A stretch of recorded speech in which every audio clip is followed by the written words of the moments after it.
You're listening to the Fertility Docs Uncensored podcast, featuring insight on all things fertility from some of the top-rated doctors around America.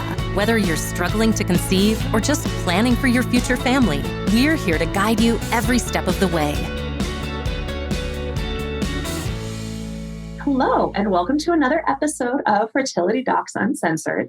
My name is Dr. Carrie Bedient, and I am here with my lovely hosts. I'm from the Fertility Center of Las Vegas, and joining me are Dr. Abby Eblen from Nashville Fertility Center, who is beautiful, stunning, charming, and brilliant. I just love you, Carrie. You just build up my ego all the time. Hi, everybody. It's great to see you today.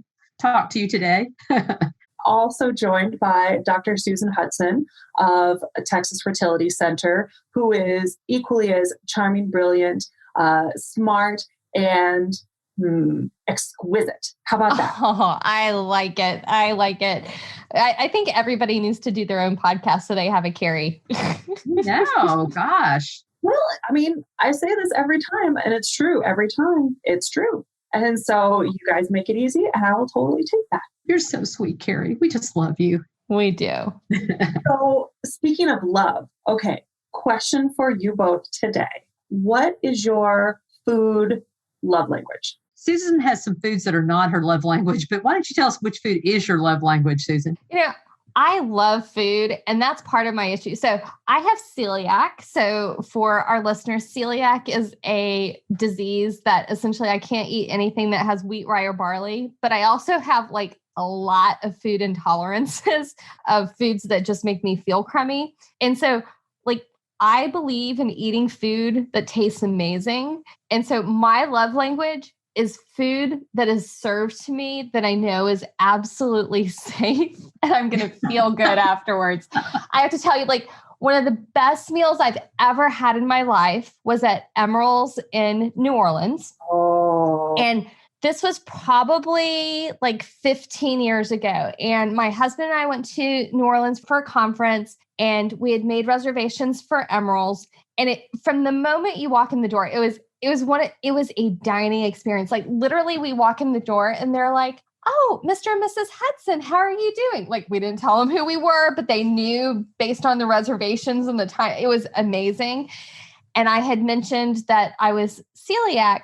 And so we went and had this amazing meal. And like and I'm always like hyper aware of what's going on in my food and stuff. And when you can't have gluten, a lot of times you can't have sauces. And I remember we ordered this meal and it ended up coming out with like these 5 sauces. And I was like, "Well, which one can I have?" And they're like, "What do you mean? Which one can you have?" And I'm like, "Well, I'm pretty sure there's one of these 5 at least that I can't have that probably has gluten." And they're like, "No, of course not." And they're like, "We'll go double check, but it's all fine." And it was absolutely a dining experience. And come to find out, one of Emeril's children has celiac. Oh. And so that is part of the reason they are so aware. But oh my goodness, that was a meal for a lifetime, let me tell you. Ah. Sounds delicious. What about you, Abby?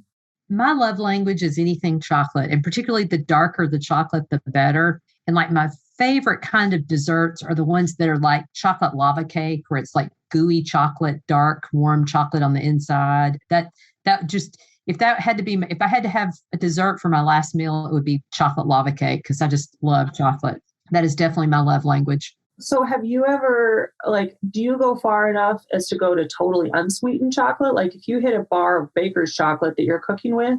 I do like my sugar, so it has to preferably a little bit of sweetener in the dark chocolate. So much so that my husband knows every year for Valentine's Day, and I think I mentioned this earlier, there's a place in town called Chocolat, and I think it's a chain, but they have this dark chocolate heart that they can make, and you can actually, you put chocolate in it, but you can also eat the container. So I'm still eating the dark chocolate container that I got for Valentine's Day. Several weeks after Valentine's Day. Still good. Because if that was in my house, that thing would have been gone a couple weeks ago, even if I was sharing it. What's your love language? I think my food love language is butter. Butter makes everything better. And it would, like 10 years ago, that answer would have been chocolate. But now that I have expanded my sweet tooth out and I am cooking more like real food, savory food, because apparently feeding a family is a thing that you have to do every single day. Really? I know. They did not advertise that. And like, I feel like somewhere in our fertility clinics, we should put up a little sign that says, by the way, if you have children, you have to feed them multiple times a day. And it's really frowned upon if you don't. But oh, I love butter. Like I buy the Costco 4-pound butter, unsalted, sweet cream, because you got to control the amount of salt that you put in, because not all salt is equal. For some recipes, there's more and some there's less. But, making the pie crusts and making compound butters, and it's just the best. So what's the deal with salted versus unsalted butter, since you're the butter expert? So salted butter, whoever has made the butter has added salt to it. Whereas unsalted butter, you add in whatever you want. So for example, if I'm making a pie crust, if it's a sweet pie versus a savory pie, I'm going to add different amounts of salt to it. And I always want to layer the salt in a recipe. So sometimes it's really helpful to have it in the butter, but sometimes you want to add in what you are adding in. So, okay, I've got a layer in the crust. I've got a layer in the sauce. I've got a layer on the meat. I've got a layer here. So you don't over salt. So Carrie, do you have an opinion of European butter versus American butter? Because European butter has more butter fat, as I understand. Mm-hmm. I tend to get the European butter because I think it tastes better. I think it's probably richer. And you can store it when it's not, you don't have to keep it in the refrigerator, right? Well, actually all butter, if you have one of those little things that, like you put water in it. A butter crock. Yeah. You put water in it and you put your butter upside down. So your butter's always at room temperature and it doesn't go bad. Like it can be there for weeks and weeks and weeks. No kidding. Yeah. My mom used to have one of those. I don't know. I tend to buy just regular butter most of the time, but part of that is the volume at which I use it.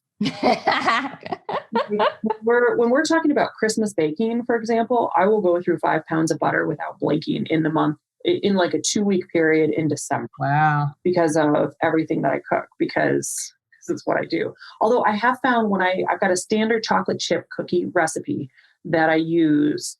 And when I use the European butter in its place, the cookies weren't the same.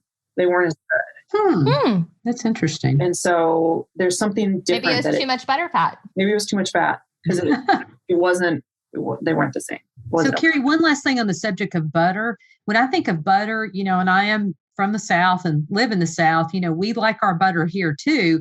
And there's supposedly a famous restaurant, or it is a famous restaurant called the Loveless Cafe. And they've even been on the Food Channel and everything. And their biscuits, like when you go in, it's mostly, you can eat lunch and you can eat dinner, but everything revolves around their biscuits. And so you can actually, there's a place that you can walk back in the back of this old house now that's become the restaurant, that you can look through the window and watch them make their biscuits.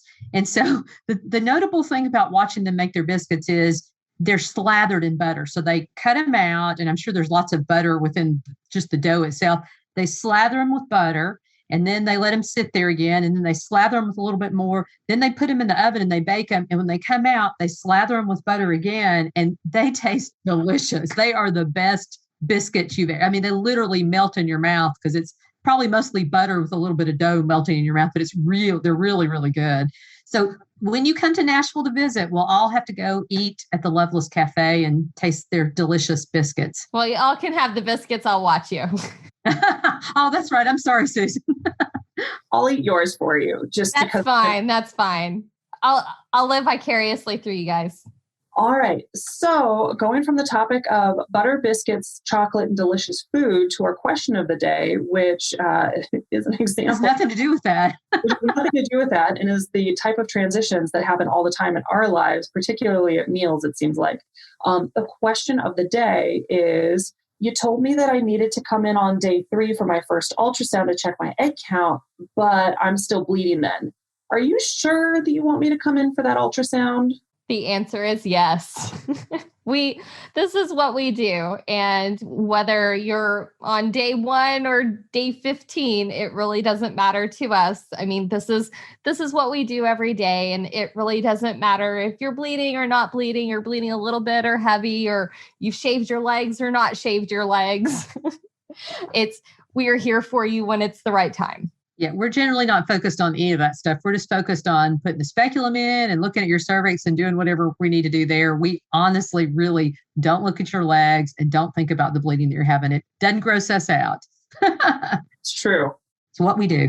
Agree with above. So, all right. So our topic today is one of the more technical ones that we do, but is very important because this one has some really long-lasting impact on the health of a child down the line and the information that you have. And so the long drawn out name of this is pan-ethnic expanded carrier screening. And what that amounts Can you say that 5 times fast, Carrie? Woo, that blows me away. Pan-ethnic. Boy, you threw that term in there. Whew. Well, that's what it is. Because I'm assuming you guys got similar explanations. When we were first going through training, it used to be, you test white people for cystic fibrosis, you test African-American people for sickle cell disease, and that's it.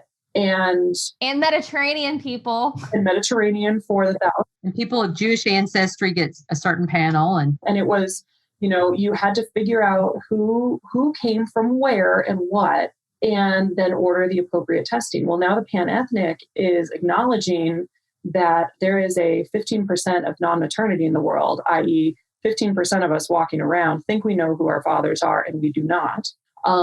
And so nobody truly totally knows where they come from. So let's check it all out. So those panels that we used to order that were like 1, 2, maybe 3 genes have now expanded greatly. So we're going to talk today about what that means, why it's useful, who should get it, and what you can do with that information. And a word on pan-ethnic, Carrie, what I usually just tell patients is, bottom line is we're all mutts. We thought we had pure genes from a certain direction, and Ancestry.com does a great job of illustrating the point that we really don't know much about our family ancestry, much less what types of genes the doctor should, check out or look at us for. And so therefore, we're just kind of all mutts. So that's why we use the same panel on every person, regardless of race or ethnicity. Absolutely.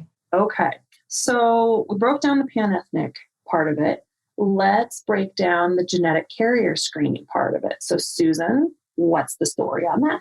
Okay. So when we're looking at these panels that can range anywhere from 3 to 4 to 12 to 300 genes, okay, we are generally looking at genes that are either recessive or X-linked. So there's another group of genes called autosomal dominant genes. And those genes are ones that you only have to get one copy in males or females, and you will eventually probably get this disease. Those are not the diseases that are tested in these carrier screening panels. These are the sneaky genes, genes that you don't know you carry. These are the ones, as I explain it to patients, they hide in the family tree until the right person meets the right person. So just because you may not have any family history of somebody with cystic fibrosis or Smith-Lemli-Opitz or retinitis pigmentosa or, any of these diseases, you could very well carry one, if not multiple. I think the most I've ever seen is I had one person who carried 6 recessive genes, which was that's a lot. I would say 50 to 60% of people in a panel that's around 250 to 300, 50 to 60% of people are going to carry at least one recessive gene and come up positive for a recessive gene on one of these panels. So the moral to that part of the story is if you end up being positive, don't panic. 50 to 60% of people do carry a gene. The key is we need to test you and your partner, or you and your donor, whoever's going to be the other half of the equation. So let's back up a little bit and let's talk a little bit about how genes are passed down. So how many genes for any given trait do people carry? Generally 2. Well, for eye color, though, you can have more, so it depends. But for any, the genes that themselves are going to code for that. So you could have, 12 different types of available genes for eye color, everywhere from brown, blue, green, violet, and chartreuse. No, I don't know anyone with chartreuse eyes, although so if I looked around long enough, somebody's got those contacts. But everybody's carrying two actual copies of the genes. And so how those things interplay and which one is stronger and what you need is important. So Susan, you had started talking about autosomal dominant. So can you go over that for us just in that bite-sized? So autosomal dominant, like I was saying, you only need one copy to end up with the disease. Whereas with recessive genes, you need to get one, quote, bad copy from mom and one bad copy from dad. Okay. So you have to have two in almost all circumstances. There's always exceptions to the rule in nature, but for all intents and purposes, we're not geneticists here as our disclaimer, right? Right. We are not geneticists, but we practice in real world medicine. Generally recessive diseases, you have to have two abnormal genes to have the disease. Now, there is a subset called X-linked recessive, which means, so X-linked means it's linked to the X chromosome, okay? And women, females, have two X chromosomes, and men have one X chromosome and one Y chromosome. So if a female were to inherit an X-linked gene, they have another X that's going to balance it out and not let that show up for most diseases, okay? They may have a small chance of some abnormalities, but all intents and purposes, they're going to be physiologically normal. Now, if you have a male that has an X-linked abnormal gene, he has a Y, and that Y does not carry the same kind of, it doesn't have exactly the same genetic structure as the X. That's what makes it different.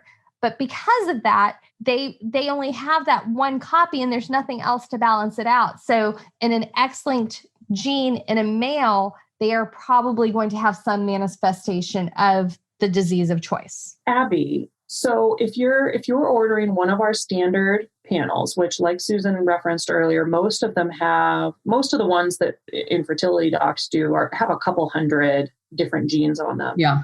Are they tending to look more for the autosomal dominant, where just one is needed, or recessive or X-linked? Usually what we pick up are recessive abnormalities. Occasionally we'll pick up X-links. We see those relatively rare. And I honestly don't remember the last time I picked up an autosomal dominant. It's very uncommon because usually those are genes that you already know about that are passed along in your family. They're expressed a lot more commonly.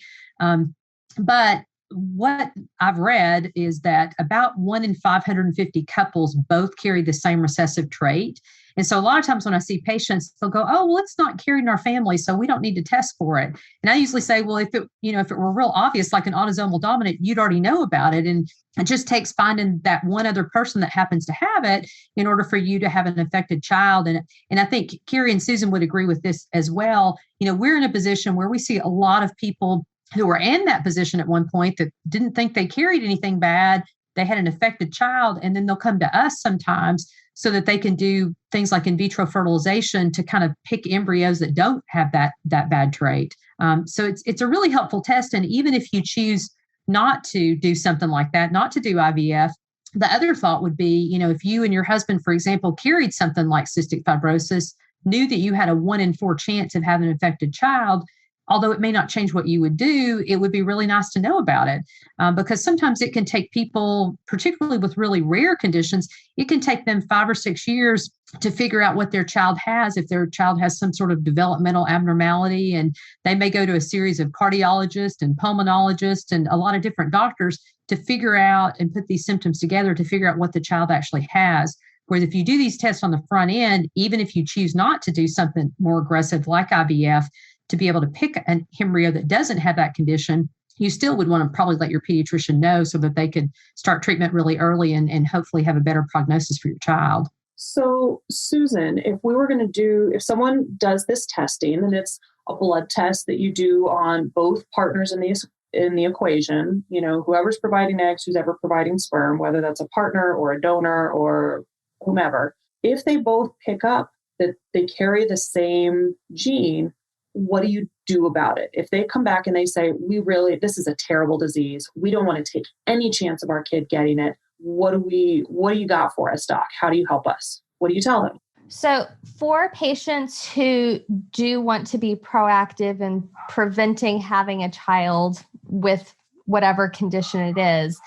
What we have available is to use technologies in combination with IVF or in vitro fertilization, where once we have an embryo created, that we are able to actually take a few of the cells from the part of the embryo that's going to become the placenta, and we can test those cells to see if that particular embryo has 0 copies of the gene, 1 copy of the gene, or 2 copies of the gene. Now, in most conditions, it's not like you can go to your IVF doctor and say, hey, I want this, and they pull something off the shelf because you're a carrier for SMA. Actually, a probe or a kind of biochemical signal will need to be created very, very specific for your, and I'm sorry, my dog is barking in the background.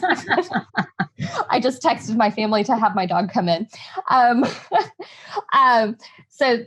There's a probe that's made very specific to you and your partner. Now, with that being said, what they will often ask is if you have any other first degree relatives, so whether it be a child, parent, or sibling, they will ask also for blood work or saliva samples or swabs from the cheek to be obtained from all of those different people so that they can make the most accurate probe possible. So that usually takes a little bit of time, usually sometime between 4 to 8 weeks. And your case has to get approved by the genetic testing company because they can test for a lot of diseases, but not 100% of all diseases out there. So I haven't ever had one that was denied, but I know that's part of the process. So what if you go ahead and decide to do that? And if you have, both parents, one who carries a bum copy of whatever gene each, and you get your embryos tested, Abby, what percentage of those embryos are going to be affected and ultimately you're not going to be able to use them? Well, if it's a recessive trait, in general, about 1 in 4 would be fully affected. And those would be ones that in that couple in that situation most likely would not want to use. The other condition, if it's an X-linked trait, ahead of time, at least in our practice, we always have patients talk to a genetic counselor about what that means if they choose to transfer even a carrier female. So with an X-linked trait, males would be affected with the condition. Females that have 1 copy of it in some circumstances can manifest problems from that. So usually ahead of time, we have them talk to a genetic counselor to determine, if you get in a situation where all you have are carrier females as an option, in other words, you don't have any embryo that's unaffected by this, then, would you want to transfer that carrier female? But as a general rule, 1 in 4, if it's a recessive trait, would be affected. And does the testing hurt the embryo at all? We don't think so. And one other really kind of thing I've been thinking about as we've been talking about this, when couples do in vitro fertilization, typically we talk to them about doing aneuploidy testing. And what that really means is looking to make sure that the embryo has the right number of chromosomes. And chromosomes look like big X structures. And we want to count 46 chromosomes with each embryo. So this genetic testing that we're talking about now involves a gene. And a gene is a really, really, really small piece of a chromosome. And so when couples go through IVF, we can check for both. We can check to make sure that there's the right number of these big X chromosomes, 46 of them. And so once we figure out which embryos have the right number, then we go one step further and test for the genes.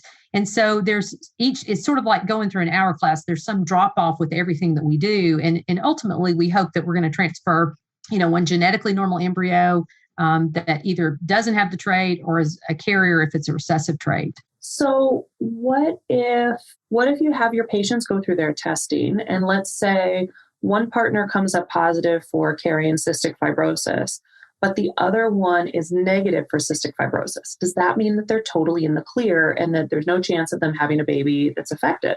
So this is kind of what I was alluding to a few minutes ago, that it is very unlikely for you to have an affected child. Realize that as we call this is carrier screening. Okay, so all screening tests have the possibility of false positives and false negatives. But for all intents and purposes, the chances of having a child who has something like, if you were a carrier for cystic fibrosis, if one partner is positive, the other partner is negative, it is highly unlikely. It's not something that I would lose sleep about. Well, and I think one really important point about that too, sort of the different side of the coin is if you carry it and your partner doesn't, probably your offspring are going to be okay, but you need to make sure you tell your family members. I had a patient who just happened to find out that her family carried, it wasn't cystic fibrosis, but a different kind of condition, or actually her husband's family carried it. He had an affected brother, and she knew that he had some issues, but she didn't know that it was a genetic condition. Her husband carried this condition. So she thought, well, maybe I need to be tested for it too. She was tested and she carried it. So that's why they came to see me. And so I think it's really important to let family members know because, in this day and age, most people don't have access to this test unless you come to a practice like ours. And so they don't really know what they carry and what they don't. So it's really important to let people know in their family that they carry it. Most of the time when you tell them they carry something like cystic fibrosis, they're really just shocked and surprised. They can't believe that they carry it. And I mean, we all, or many of us, carry some sort of trait. It may not be cystic fibrosis, but it's not an uncommon thing like Susan mentioned earlier. Have you guys done the carrier screening yourselves? Yes, I have. I was pregnant, which in retrospect, I'm kind of like, why did I do that? Why didn't I just do the big panel? Although the big panel at that time was like 15, maybe 25. Now the routine ones that we order are anywhere from 275 to 300 genes. Yeah. So, I guess I wasn't that far off at that time, but yeah, I actually carry a couple of things that I didn't know. And in fact, the story I was just telling you, I carry actually the same gene that patient carried. And, it's a benign gene in me because my husband doesn't carry it, but I carry a couple of things and my husband carries something different. Yeah, I'm a carrier for something as well. I think it's kind of cool to know. It's just one of those, it's part of who I am. And it's nice to know that, what is part of me. Yes. So last question, why don't we, in the same way that we do genetic testing for aneuploidy, meaning 46 chromosomes, no more, no less, and we have the ability to do that in any embryo that we come across that we're able to biopsy and run the test on. Why don't we run these panels of 300 diseases on every embryo in the same way that we do aneuploidy testing? It's like finding a needle in a haystack. You have to know what you're looking for. These genes are so tiny that you have to know exactly, you have to be able to develop a probe for it and look for a specific probe. You can't just screen the embryos for all those different 300 conditions. And I also think it kind of, there's a fine line that we don't want to cross as well. So, I think it's one thing if you're looking for a specific gene, but I think we also don't want to get into any realm that would suggest that we're trying to create something, quote, more perfect, because we're humans and our imperfections are what is the beauty of us. So, summary of all this information. Carrier screening is something that's offered to pretty much every infertility patient who comes in. It's a blood test for both partners in the equation. Or saliva. Or can be saliva. And we are really just looking for matches. And one thing we can do about it is do IVF with specialty genetic testing to make sure that doesn't get passed on to a child. Or for couples who don't want that information, they can at least have, or who don't want to act on that information, they at least have the information. So if there is an issue with a child, they can start narrowing it down much, much earlier and much faster to get that kiddo the treatment that would be helpful. Or if they need to have extra hands on deck, for example, in the delivery room, much better to know that from the beginning so that you can react accordingly. Or even childcare after you deliver. Mm-hmm. All of those things are important. So, all right. So to our audience, thank you so much for listening and tune in next week for more. Also be sure to subscribe and leave us a review in iTunes. We'd love to hear from you. You can also visit us on fertilitydocscensored.com to schedule an appointment with any of us or to submit any specific questions you have about infertility. All questions will be answered anonymously. The more embarrassing, the better. We'll see you all soon. Thank you, everyone. Bye. Bye. Bye.